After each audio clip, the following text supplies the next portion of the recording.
Hello,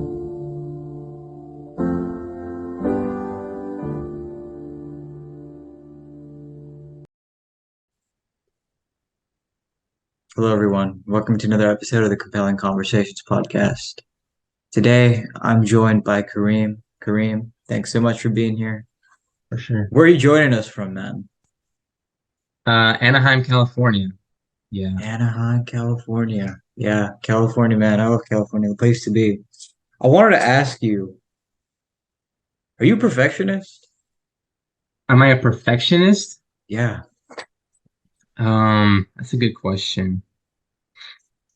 Am I a perfectionist? I would say I would say I try to be. I would say I try to be like especially if it's like if I'm doing something that I really care about, then I'll try to make it as good as possible, whatever it is. Um, I mean, sometimes I do slip up. Like sometimes if I'm working on something, I'm just like, man, I just want to get this done. I'll maybe do not the best job that I could do on it. Um, but yeah, it's something that I strive for, I guess. But I wouldn't call myself like a perfectionist where I'm always trying really hard to make things perfect. Like sometimes I'll like I guess let I don't know laziness get the best of me and um sort of fail at making things perfect. But I try to be, yeah. Do you think that serves you more or hinders you more? Um, that's a good question. I think it hinders me more, honestly. I honestly think I could do a better job at doing things better and making things the best they can be. Sometimes Mm. I fall too short at that. So I think it does hinder me, honestly. It's an interesting question because like there is like a balance to perfectionism, right?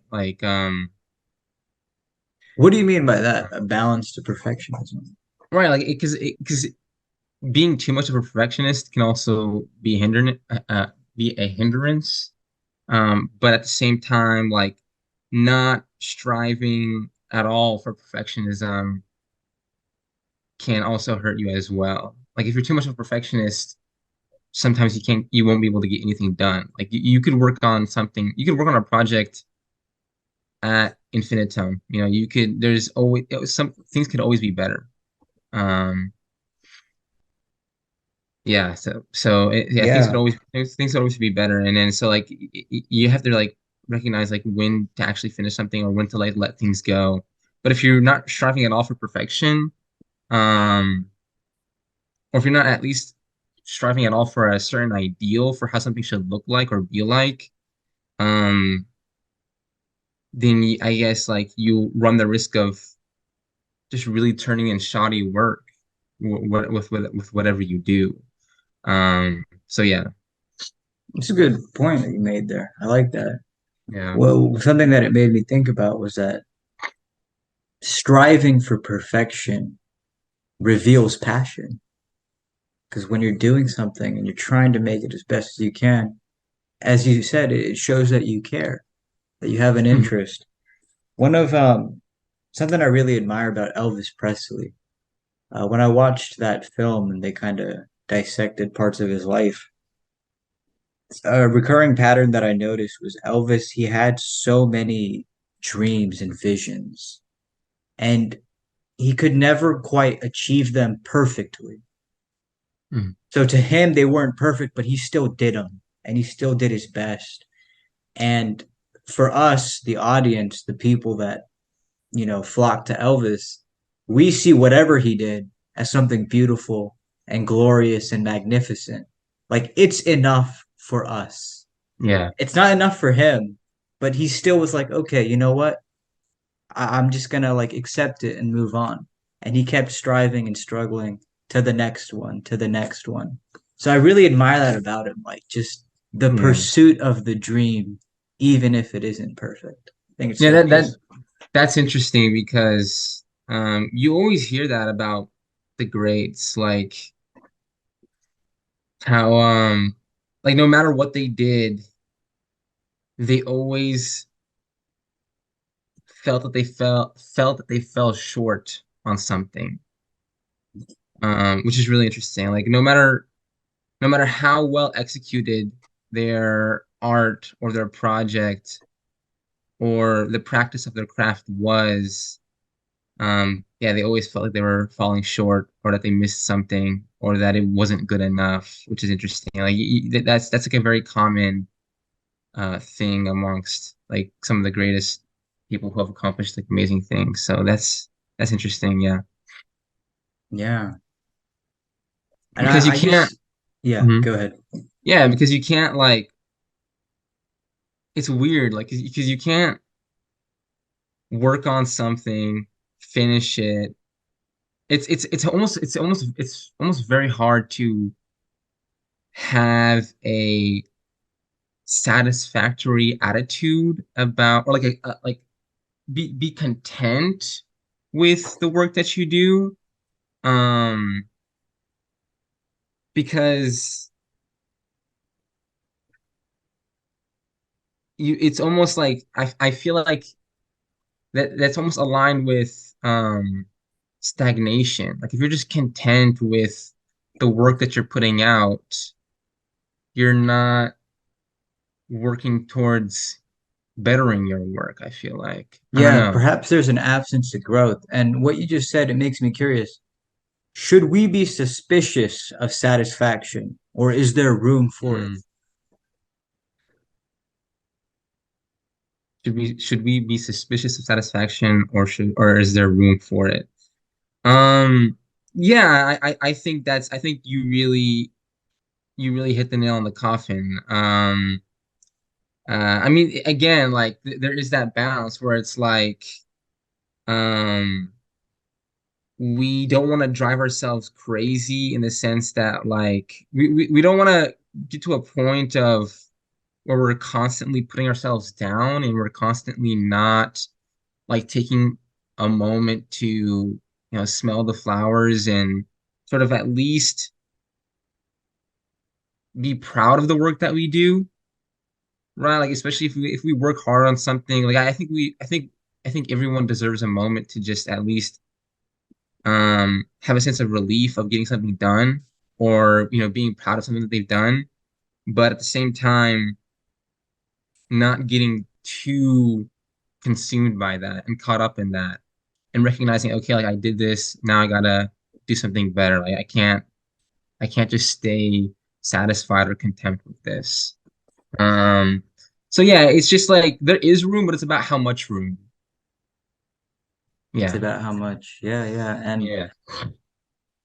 you said smell the flowers. I've heard that many times. And but what does that even mean? I'm so curious because I never smell flowers. And I understand, it's like metaphorical, but what do you think that Yeah. means? Smell the flowers. Yeah, that's a good question. I- yeah, Enjoy the ice cream, take in the view of the park, something like that, eh? Enjoy life, as it were. I yeah, imagine. yeah, at the very least, just I would assume that metaphor to mean like almost just taking a break, like just taking a moment to zoom out and um not be so caught up in the moment in the work, and then take a moment to zoom out, you know, reorientate yourself, and then move forward. Um, yeah.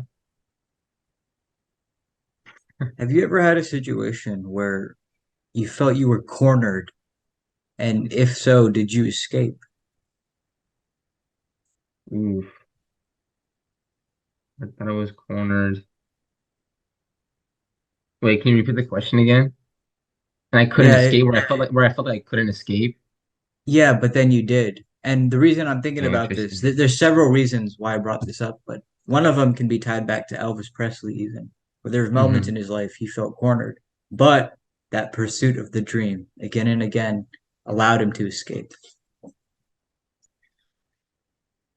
Yeah. I don't know. I honestly don't know if I like feeling cornered and then I wouldn't describe it as. I mean, there has been moments where I felt cornered for sure, and I've been able to get out of that. I mean, like the most simple examples are, you know, being a student at UH and like having a bunch of classes and you're like really just struggling in your classes and you have no idea how the hell you're gonna come up on top and like make sure like your GPA doesn't drop like ridiculously low.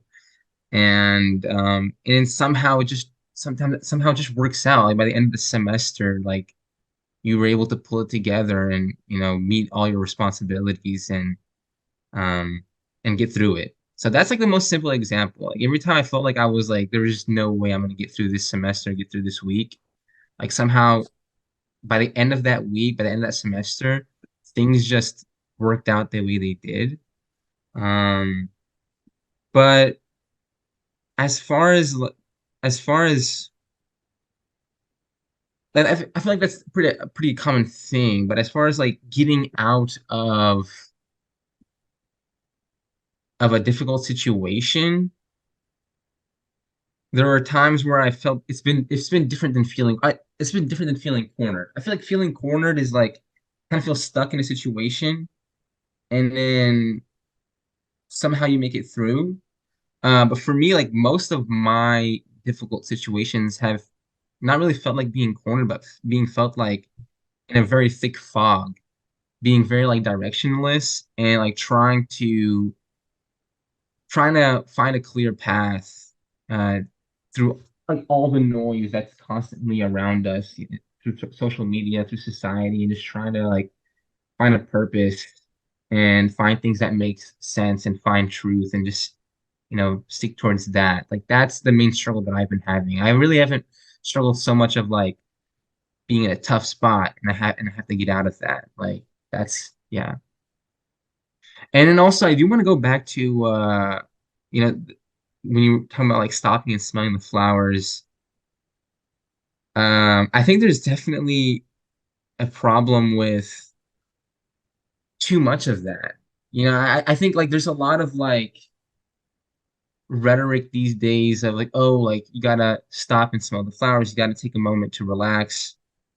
You gotta take a moment to, again, like how I said, like zoom out. But I feel like for me, like sometimes I struggle with maybe doing too much of that and like too much zooming out and not enough like, okay, let me go back and really actually focus on doing the work. And sometimes I think more about the work than actually doing the work, if that makes sense. Say that last part again. Like sometimes I'll like be so stuck in my head in terms of like making plans and strategizing and thinking about the work that I have to do. And I spend less time actually like executing the plan and actually doing the work that I planned out, if that makes sense. So Yes. like sometimes I spend so much time in a zoom out perspective, thinking about, okay, I'm gonna do this, I'm gonna do this, and this is how I'm gonna do this, so I'm gonna do this. And then like one thought leads to another, one thought leads to another, and all of a sudden I'm thinking about like 50 different things. And then the next thing I know, like 2 hours have passed and I haven't like actually started on work. So like Yeah. sometimes I'll like do too much like stopping and zoning out, if that makes sense. And that's something I struggle with as well. It Um, does make sense. And it was very, very fascinating, the things that you've mentioned here. That thing, that phenomenon about smelling the flowers and how there's too mhm, much of it. I've paused and I've reflected on that. And so what happens is, for example, when I take like an exam for, say, organic chemistry, when it's time to study, it's time to study. And it's like pedaling a bike. The momentum builds up and you're like racing. And I find that I savor that. I savor that studying. I savor that experience, the pressure. And so once the exam's over, I'm very hesitant to just put my feet on the couch and relax because the momentum is still there.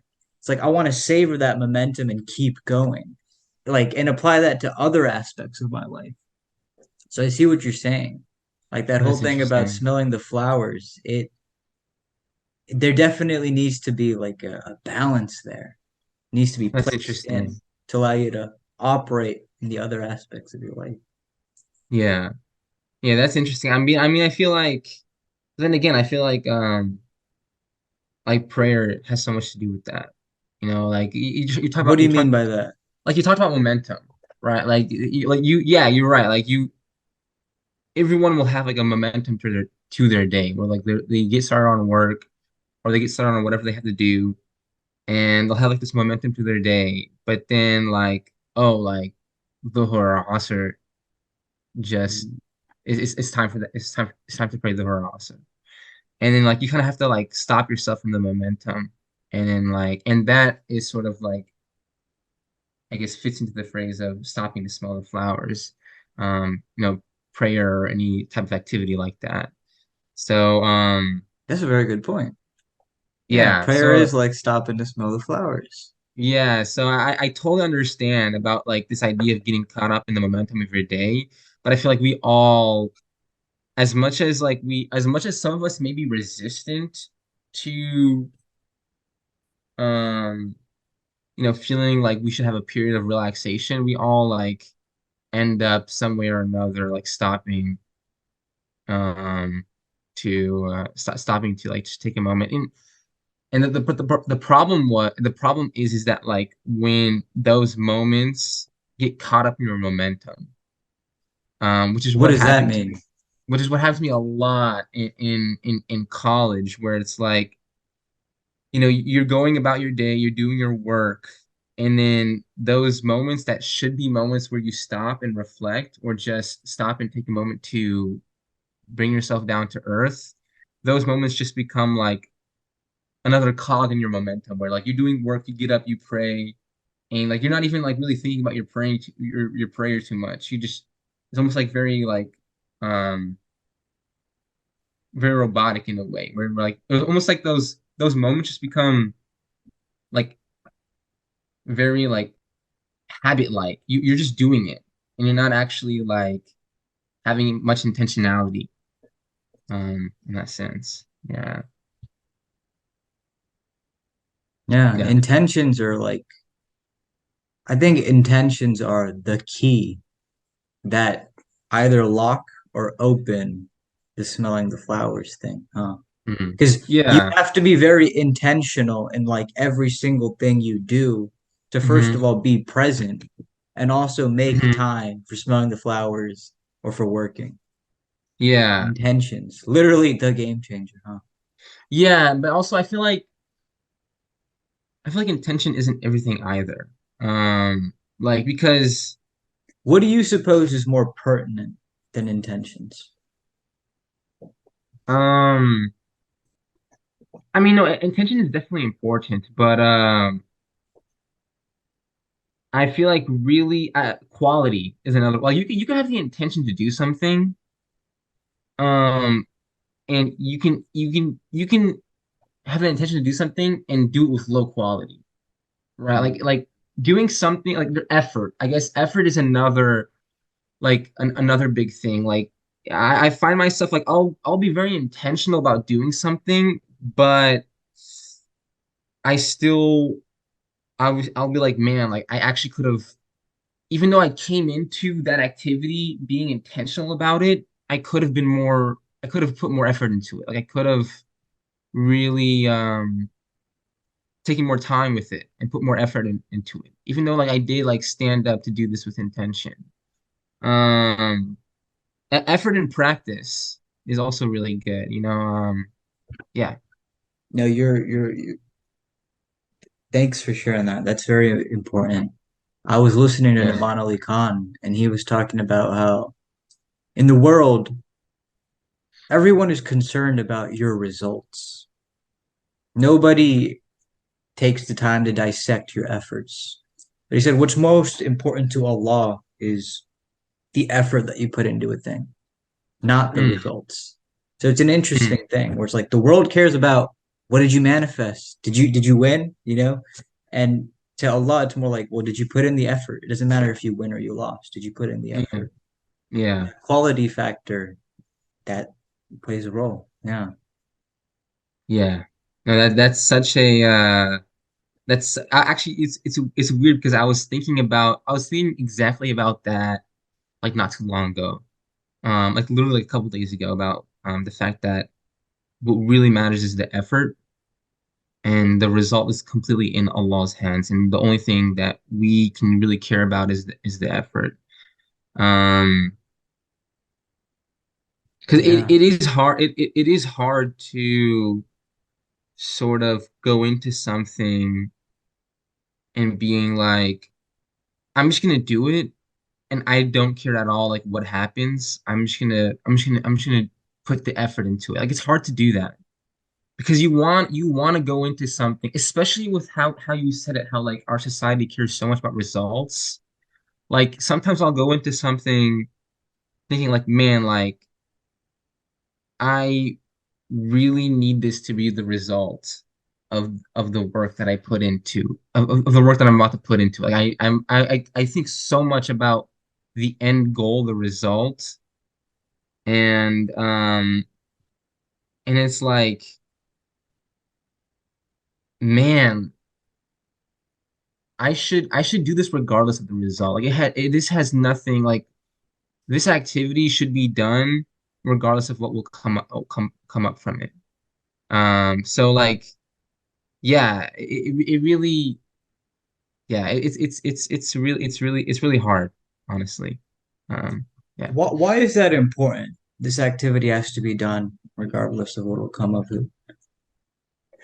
That's exactly the question that I'm struggling with. It's like it's kind of like if you have a hunch that like if I do this, I probably won't get the result that I'm expecting from this, then why should I do it in the first place? Like that's the whole thing. Like if I really have a feeling, if I'm like 90% sure if I do this, that it's not gonna work out the way I think it is, then why even bother with it? Um, Well, I think in that case, when we were talking about is there room for satisfaction, I think this is where that room is. The oh, okay, personal interesting. satisfaction makes it worth it in that case, whether it works out for you or not, whether you Of win or doing it. lose. Isn't that interesting? It's like Yeah, it's good enough of for doing me. Yeah, this reminds me of like Van Gogh, it. like all these paintings, the world calls them ugly. But this man is like, this is me. Like I'm doing this for me. I'm not winning in this world in my lifetime, but I'm doing this for me. And then now that Yeah, he's dead, it's like people like Van Gogh, what a great artist. Isn't that fascinating? That's the yeah, room for the satisfaction. yeah, yeah, yeah, yeah, yeah. Yeah, because I've been thinking I've also been thinking of it in terms of like social justice, like the social justice aspect, like in terms of like fighting hard for a certain injustice, but knowing that like the fight that you're gonna put on isn't gonna prevail. So, but it's Yes. like like Van Gogh, like he had his art pieces, like he had something tangible that even though the world called his artwork ugly, he still had something. He still had some sort of outcome through the effort that he put into. You know, it's just like what happens when there is like zero outcome of the work that you put into. I don't know. Maybe that's not true. Maybe like maybe there always is something that comes from effort. Right? Well, yeah, I don't know. It's something I think about as well. The other day I was walking and I was thinking about revolutionaries and Hmm. how more often than not, the revolutionaries and even artists, to some extent, they don't see like the fruits of their life. They just don't. It's like they Mm, die, yeah, and yeah, then it's like 100%. like Malcolm X specifically. I was thinking about Yeah, where it's what you said. Social justice. Where I'm pretty sure Malcolm X knew in my life, like the world is not gonna like do a 180. And sure. Yeah, but he still like fought on because he knew that whatever he was doing would mean something else to someone later on. And that Yeah. would inspire later on and later on and later on. Yeah. Perhaps that's what it is. Yeah. Does that bother you though? I'm curious. No, no, no. That makes sense. That makes sense. Yeah, I that gotta that be makes frank though, sometimes that bothers me. Like, because I see that it's a very beautiful thing, but there is the pain of that. That perhaps that knowing, like another man I think of as like Nietzsche. Like hmm nobody really like took Nietzsche very seriously, and it wasn't really until like his later life, his death, where then people were like, "Oh, like Nietzsche, Nietzsche." It's like, damn, like what gives a person that willpower to live even when nothing hmm works out for them? It's something to Yeah. think about. And as I said, it bothers me, but it's also something that I admire a lot. Yeah. I admire that a lot. And you see that really with all these figures that we've mentioned. You see it in their lives to more or less extents. Yeah. Yeah, it's just that yeah, under yeah. Yeah. Yeah, that makes sense. Yeah. Yeah, no, it's a very fascinating little journey we had there. That was cool. I liked that. Yeah. No, I'm still thinking about what you've been saying. So just trying to thinking, reflecting on that. Yeah, no, that's cool, But man. Go ahead. yeah, it's just that like another yeah, yeah. I'm sure like with effort, like I'm sure like any effort will produce like any sincere and genuine effort will produce some benefit somehow, even if it's not like in the shape that we expect it to be. So That's a beautiful line. Thanks I for don't know. saying that. Yeah. That's very cool. And Yeah. it is very true because those words, they glean hope. Is what they hmm do. Yeah. I was watching an interview with FouseyTube, and he was talking Okay. about how um, he's had so many downfalls, so many Mm. embarrassing moments, so many like embarrassing moments. And he Yeah. was just saying that his haters are like, damn, like this guy hasn't learned. Like how many times does he have to go through X, Y, and Z before he learns his lesson? And FouseyTube was talking about how, well, I'll learn it as many times as I need to until I get Mm. it right. Mm. And I could really relate with that too, because I feel like there's things that have happened to me recurring, and, you know, a negative voice inside me might say, like, shouldn't you have learned this by now? But it's like, Interesting. I'll learn it when I need to learn it, and I just don't have a full say on it. It's just like as life takes me. And it was just something that I was really reflecting on. Yeah. It Yeah, but I something also like interesting. yeah, I'm also that thought also kind of that idea also kind of scares me though, because I feel like I mean that's true, and I've definitely experienced those moments, but I just feel like there's got to be a way. Like lately, I've been trying to practice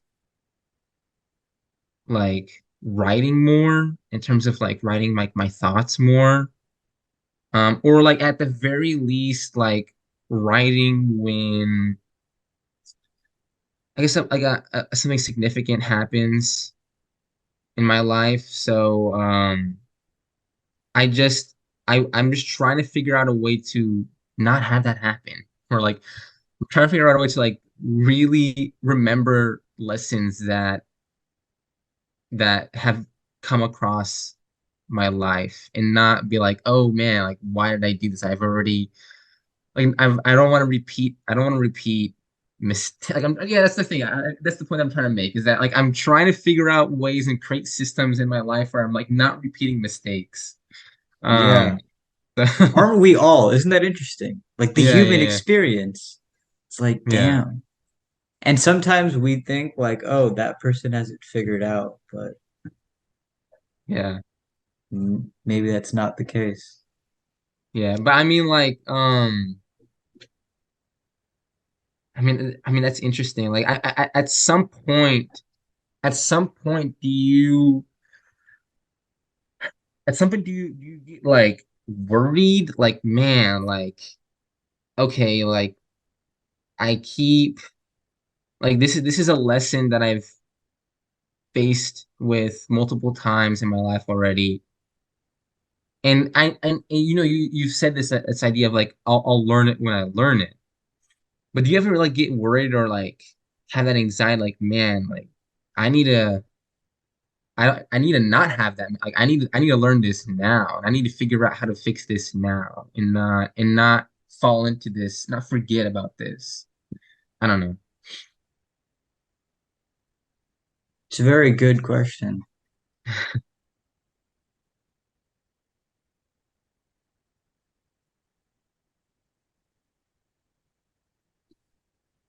What's coming to my mind is I think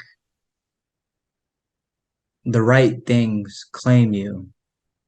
If you're sincere, if you're really sincere, Mm, maybe I'm just speaking loftily. I don't know. But I just think the right things claim you at the right time. And there was this poem by Imam Shafi that Sheikh Amar shared. And I don't remember the exact lines, but it was talking about how he was basically saying like how can you discount the power of dua, of prayer? And he was just saying like the arrows of the night, they reach their target when they reach their target. And if there's like a time span, the time span eventually, makes it. And so when I read that, that was very hopeful to me. And so basically, what I'm saying is, I think I tie it to a more theological perspective mm, where practically, yes, like, those thoughts do come to me. I'm a human being, but also I can even recognize, hey, perhaps this is not the right time for me and that it'll come when it comes. okay. Yeah, that makes sense. Yeah. Maintaining an optimism that isn't naive, I suppose. Maintaining an optimism that isn't naive. That's tough. Yeah, that's actually really tough. Dang, that's actually yeah. Yeah. No, yeah, it is, but that's like the human experience. Every Hmm. time like I hit like certain stratospheres, I just realize like, wow, this is just a human experience, man. You know, Yeah. when I went to Florida a few weeks, like what, last week, I went to, no, a couple weeks ago, sorry. So I went to Florida and I was just standing there and I see like hundreds of thousands of people around me. And I'm like, wow, nobody knows me here. And I know nobody here. But like in Houston, oh, it's my element. That's my city. I know people in this part of town. I know people in that part of town. People know me. And it just kind of shows you like, wow, that was a humbling effect going out to Florida, seeing that like I don't know anybody and nobody knows me. And it just kind of shows that again, the human experience. Yeah. I mean but like what did you I guess what did you get from that? Like did you recognize like oh like even though I don't know anybody here and nobody knows me, we are all like similar in a way? Like what was your like what was your what did you get from that? From that from that specifically, I got that you can just start a new life anywhere. It doesn't have to be all that Mm, far away. But I think I'll give you a better example. When I was at Showdown a few weeks ago, we all like the guys were in this one room for like the Nasheed performances. And I'm looking around and I knew virtually everybody there, like most of the folks in there. And you have people from different parts of Houston. You have people from Austin, Dallas, Denton, San Antonio, Waco, El Paso. And I'm looking at all these people, and everybody, they bring something unique to the table. Everybody's got their own talents, their own interesting factors. But that night in that room, when I looked at everyone, I was just thinking, damn, we're all just the same. Mm, We're all just Adam's sons. yeah, And like, we're all just piled up in this one little room. And that's yeah, it. We're all just the yeah, same. yeah, I think that is more of what I mean by the human experience. yeah. That's and it's interesting because like, this goes back to our sort of the beginning of our conversation, like the fact that you had a moment where you sort of like zoomed out and like were self-aware of that. Like that's the type of moments that I think are important. Um, yeah. Why are they important to you? I mean, I wouldn't say like they're just yeah, they're yeah. I mean, they're important to me because I feel like I feel like those moments are important in general. I just feel like if someone's not like reflecting throughout their day on like what they're experiencing, I feel like that could be sort of a dangerous mentality to have, right? I feel like we need to be able to like process and analyze the things around us as we go about our day, right? I mean, like even like just something as fundamental as like, like they say like one of the like the noble qualities is to be able to like sort of recognize Allah's like signs around us through the most simplest things, you know? So being able to just like have a mentality where you're constantly like analyzing, not constantly, but like where you're taking moments to like take a step back and like, read the room and pay attention to certain things. I feel like we all need that. Um, yeah.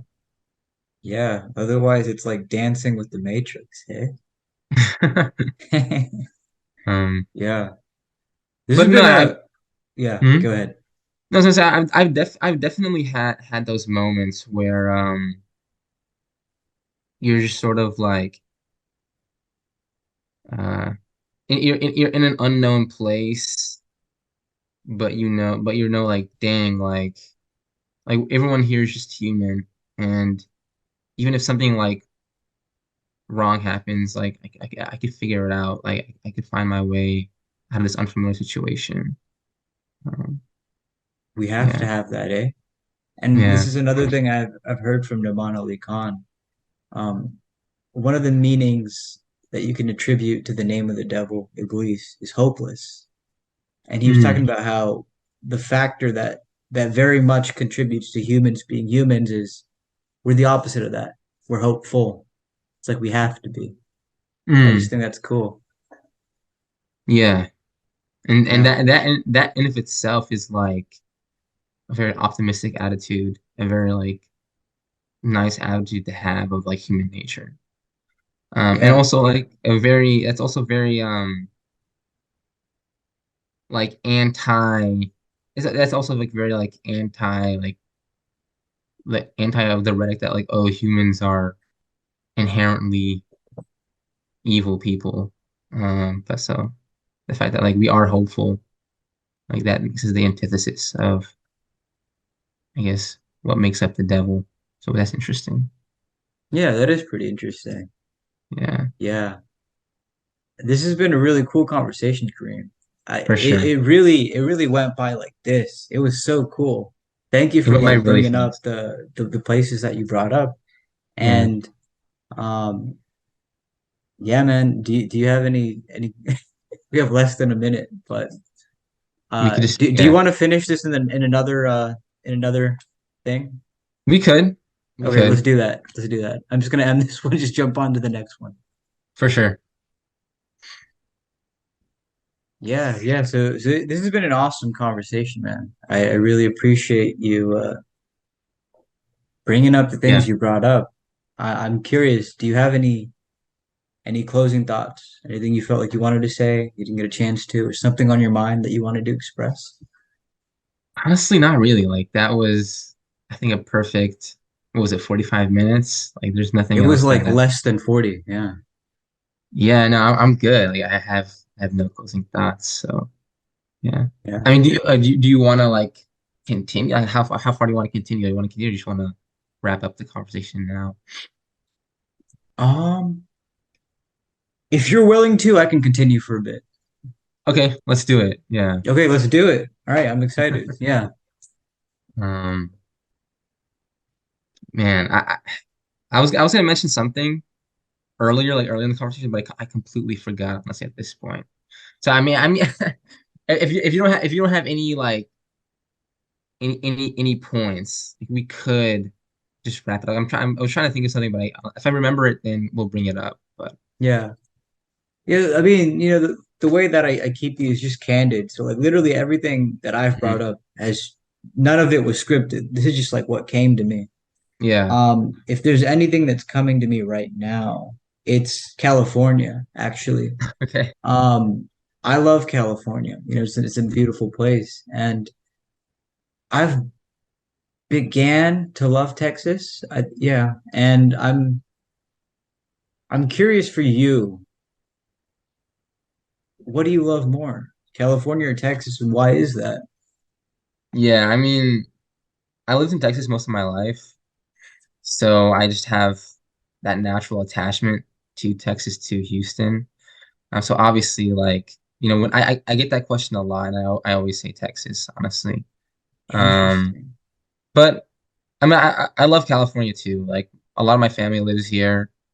The weather is always nice, so like it's really hard to complain when like you step outside and it's like constantly, 70 degrees every single day, a nice breeze. Like you just can't complain. So it's like, all right, like I have to I have to love this place.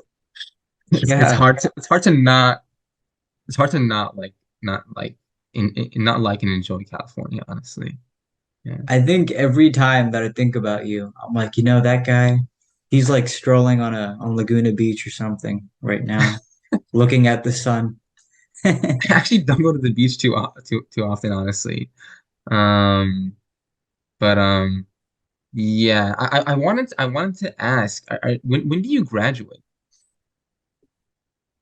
Um, Soon, inshallah. Yeah, Soon, inshallah. Okay, yeah, so dang, yeah, how are you? Because I remember you would ask me like when I was in my senior year, like you would ask me like how does it feel to like be near graduation? So I wanted to like ask you like how are you like dealing with that? This yeah. idea of It's a like good leaving, question.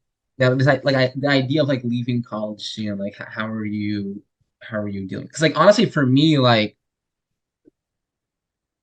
after I left college, like I did struggle a lot with like routine. Like that was a huge struggle of mine of like getting into a productive routine out of a class schedule.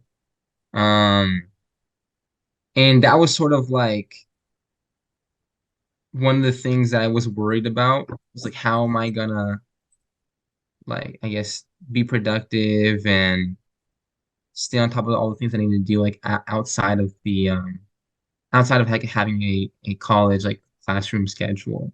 So like I want to know like what are like some of the things that like you're thinking about or maybe anxieties that you have, if any. Yeah, there's definitely things that can be said.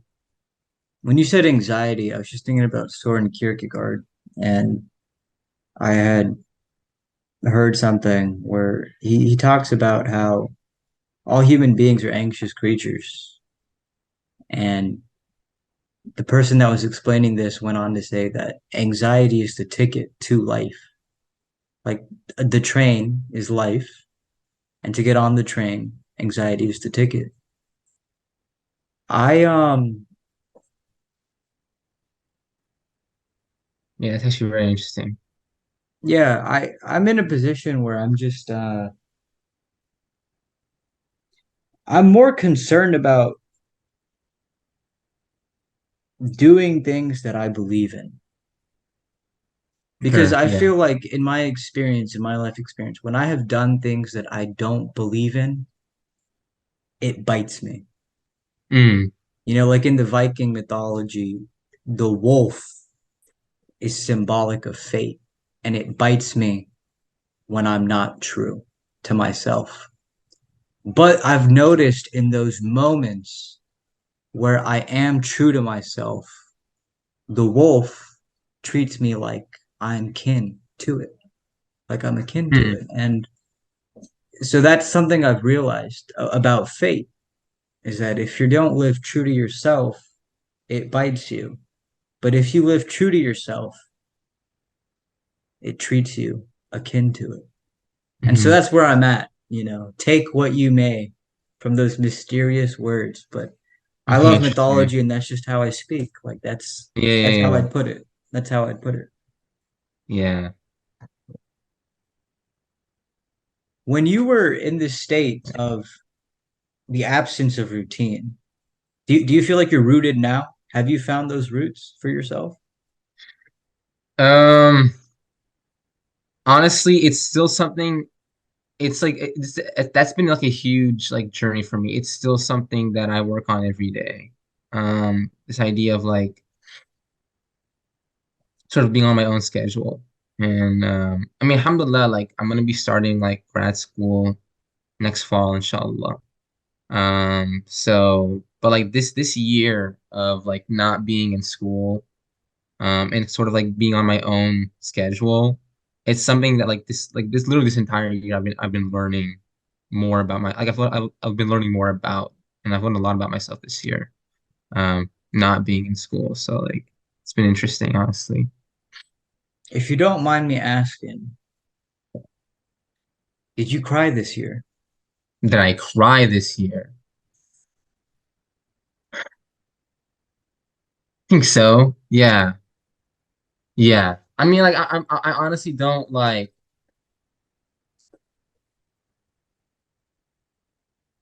Yeah, yeah, yeah. Some days it does get like really like overwhelming. Um, and then yeah, yeah. Sometimes like things get really overwhelming. And I was just thinking like something I've been thinking a lot lately is that and through this year and through like especially being distant from like um a strong and constant presence of like a Muslim community that I had at UH, and sort of being here in Cali where I'm more new to this area, so I don't know as much people here. I mean, alhamdulillah, I've been like getting more connected with community here as well, um, but like one of the things that like I started struggling with this year was like spirituality and like sort of having like those dips in spirituality. Um, and something that I learned that kind of blew my mind was I was listening to Sheikh Yasser Qadhi's Sira podcast. He does like these like he's done like a full like lecture series on like the seerah of the Prophet Muhammad sallallahu alaihi wasallam. And in one of the early episodes, he mentions that the population of Mecca during the time of the Prophet Muhammad sallallahu alaihi wasallam could not have been more than 1,000 people. And in fact, like he even mentions that any number close to 1,000 um is probably could not have been like the population of Mecca. So like at best we're talking about like, at most we're talking about 800 people around that ballpark. 800 people was like the population of Mecca during the time of the Prophet Muhammad Sallallahu Alaihi Wasallam. And I just kept thinking about how like even in that environment, like the Prophet Muhammad Sallallahu Alaihi Wasallam would get overwhelmed. And that's why he would, especially like before Nubuwa, he would like go to the cave and meditate in the cave. Um, and it's crazy because like I think of today and like I legit have access to 800 people in my pocket alone through my phone. Like we like the amount of stimulus that like if a person was overwhelmed by living in a city of at most 800 people. I mean, what does that say about us now? Like it's just I just sometimes I question like the struggles that like I question this idea of applicability. Like I feel like today like our struggles seem like obviously similar but different in a way that they didn't seem in a way they were back then. So I'm always questioning like, man, like how do we make the CETA more applicable to, you know, our day and age? Because like the what we're dealing with is absolutely insane. Like it's crazy. It's crazy what we're dealing with. How do you mean? Like as I've said, um,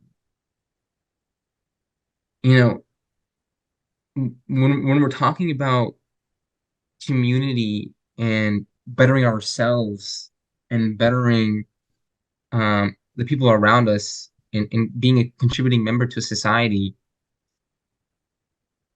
again, like the Prophet Muhammad sallallahu alaihi wasallam was relatively, especially compared to our day and age, was relatively working with a very small amount of people. Um, and so I find I get overwhelmed and think like, man, like how do we carry forward with the amount of people living around us today? You know, like almost 8 billion people living on the planet right now, and like us having like literally a cell phone, like we have way more than 800 people around us every single day with the technology that we have. But I feel like I the don't know. difference there is that he, peace be upon him, knew them personally. Like, do Yeah, you, how many of these people do you yeah, know personally though, like in your life?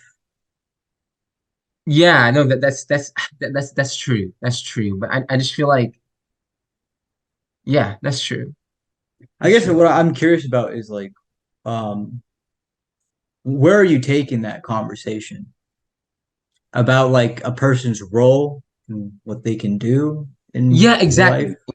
exactly. Like what's our role and what can we do? I just feel like the framework between those between 1400 years ago and now, like what a Muslim living now and is like navigating now is like so overwhelming than Yeah.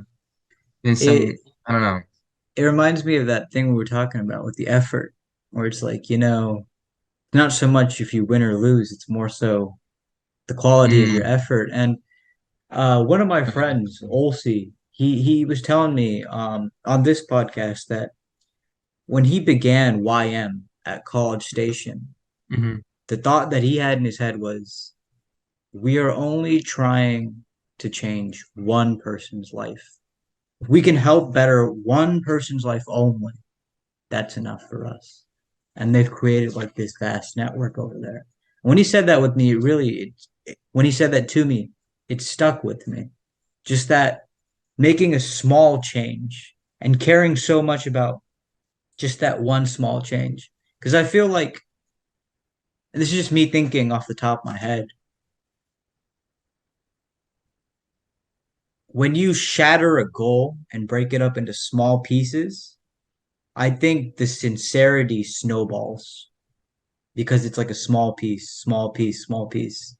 Mhm. So that just having that goal of like just one person, if I can just change one small little thing, that effect I think snowballs over time. And I think Yeah. that builds up into a change. Yeah. Yeah. I definitely see I definitely see I definitely hear what you're saying. Um, but for me, that's very true. But I mainly think about like the effects of the effects of what certain things are doing to us and how does that then affect our relationship with, you know, Islam? So like again, like the conditions of like what exactly is this like the fact that we have access to like hundreds, if not thousands of people constantly. Like what type of effect does that have on us? And then how does that affect our relationship with Islam? Or like the fact that like we're constantly inundated with like advertisements and information. Like what kind of effect is that like I'm interested in that's like the type of stuff I'm interested in. So No, that's very cool. What you yeah. said reminded me of something I read, which was it's strange how like nowadays we have to text people to keep up with them as friends. And so like a good example is like you and me, where it's like I'm in Texas, you live in California. It's Mhm. like say 100 years ago, 200 years ago, if you went out to California, I'd be like, all right, Kareem, great knowing you, man. If I ever run into you somehow in San Francisco one day, like cool, Yeah. we'll still be friends, but like that would be the end of it, right? It'd be like I'd be in Texas, you'd be in California. Isn't that interesting? Sure. Sure. And so Yeah. yeah, that is fascinating. Like what effect does that have on us now? Yeah. Yeah. And I get worried. Like I get worried. Like I don't know if I'm not sure. Also like I'm not I also hate the rhetoric that like technology is all bad. Like I don't I that I'm not a fan of that rhetoric either. But like that's not what I'm getting at. But I'm just I'm just curious on like man like like what is I feel like years like hundreds and hundreds of years in the future like I'm just really worried about like what people are going to be like going forward in the future like with like all this advancing and things becoming more streamlined and more fast. I don't know. Like, I worry about myself. Like, oh my gosh, like what's happening to me? Yeah. It's interesting because I think well, you let me know what you think. Does hmm that worrying motivate you to do something about it? Or hmm what does it do for you, the worrying? Yeah, it. I mean, like what the worrying does is it makes me want to seek knowledge. Like, it makes me want to like actually study. Like, really say like as I was saying, like what is the effects of these things of like what are the effects what effects are certain things having on me and others and like how do I be better in terms of like all the things that we're how do I be better using all the things that we're that how do I be better in using everything that we have available to us where I'm not feeling I'm constantly consumed by certain things and constantly overwhelmed by certain things where I could like utilize everything that is around me, but at the same time have a relationship with it where I'm not constantly feeling overwhelmed and constantly like feeling that I have to um like second guess myself. That like no, like okay, like let me figure out how to properly like organize my life around certain things. Yeah, I don't know. I think that when you no, thank you for sharing what you're sharing. Yeah. This is something to think about. What I've noticed for myself is that the longer that I'm distracted, like the more severe the effects, because it's stripping me of something. It's literally taking away a piece of my soul, so to speak. And so it leaves you like kind of hollow and disturbed. Like what just happened? Because you're so distracted. And I remember it was Robin Sharma. He has a quote: "An addiction to distraction is the death of the creative process." And Mm, I feel that, like as human beings, Jordan Peterson talks about this. We're visionary creatures. We need to have a vision. And the death of the creative process, distractions being that, like I see what you're saying. Like it is something to be reflective about. I think. Yeah, Yeah. but I don't have the answers. And I struggle with it too, you know. and that's exactly what I'm getting at is that like that's exactly what I'm trying to say in terms of like um you know studying the seerah and recognizing that like that's like the Prophet Muhammad sallallahu alaihi wasallam felt similar to how we feel today in much less like he only had 800 like 700 maybe like Mm, 600 people around him.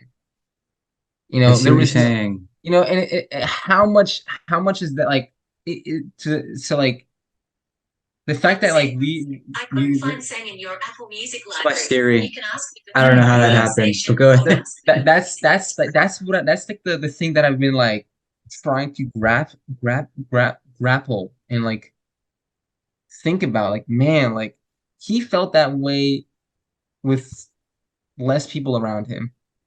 Like how much more effect does all this other stuff that is around us, like how much more of effect does that make us worse in a way, and Yeah. in our struggle to connect, In some ways, it's an amplified struggle. Yeah. That's an yeah, interesting point that you make. yeah, yeah. Wow. So I'm Like curious with this. Sorry, go ahead. no, I'm gonna be honest. I literally have anxiety with just my phone. Like I literally cannot be in the same room with my phone. I don't know if that's the case for you. If I'm sitting down like doing work, whether it be writing or whatever, like I literally cannot be in the same room as my phone.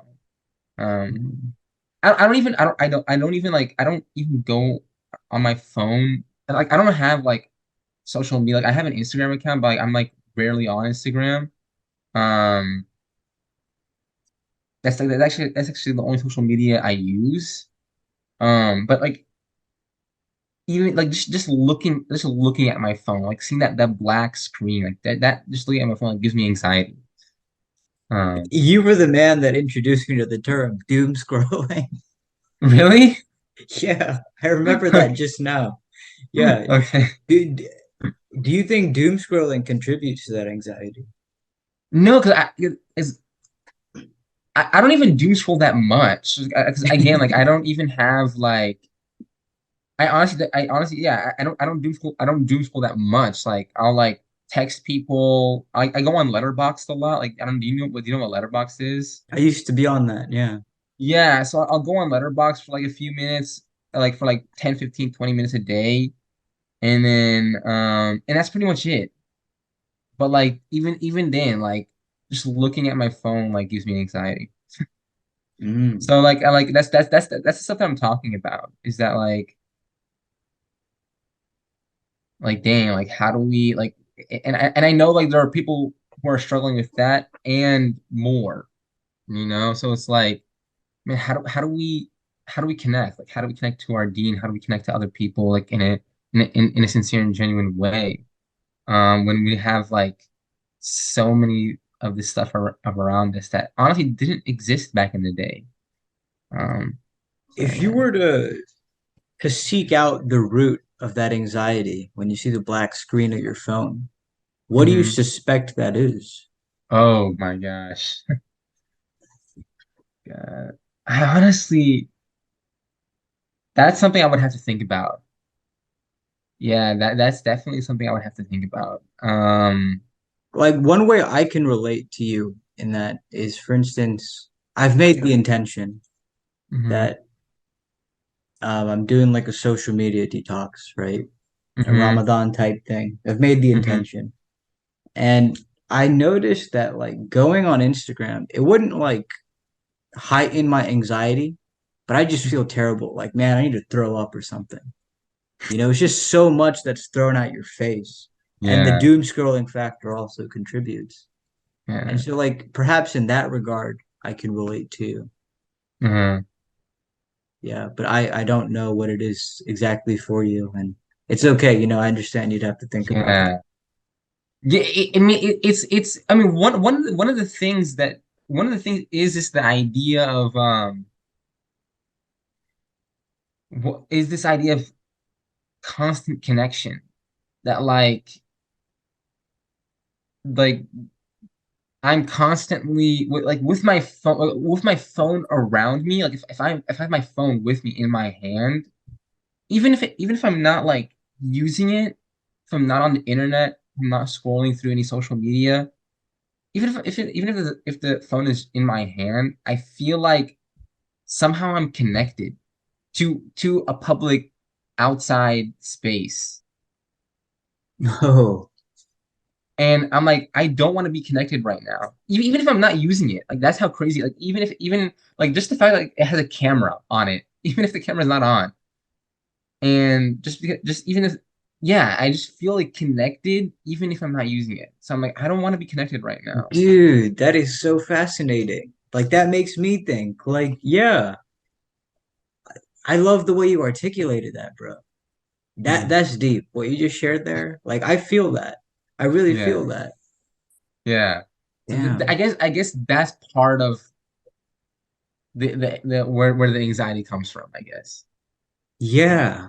And you Yeah. know, it's so cool again. So like for example, like let's take the UHMSA for instance, or like Hmm. just people that I know in general. Like me taking a break from Instagram. Hmm. Like if I'm on Instagram, I feel like oh, okay, like I'm connected to these people, right, imaginarily.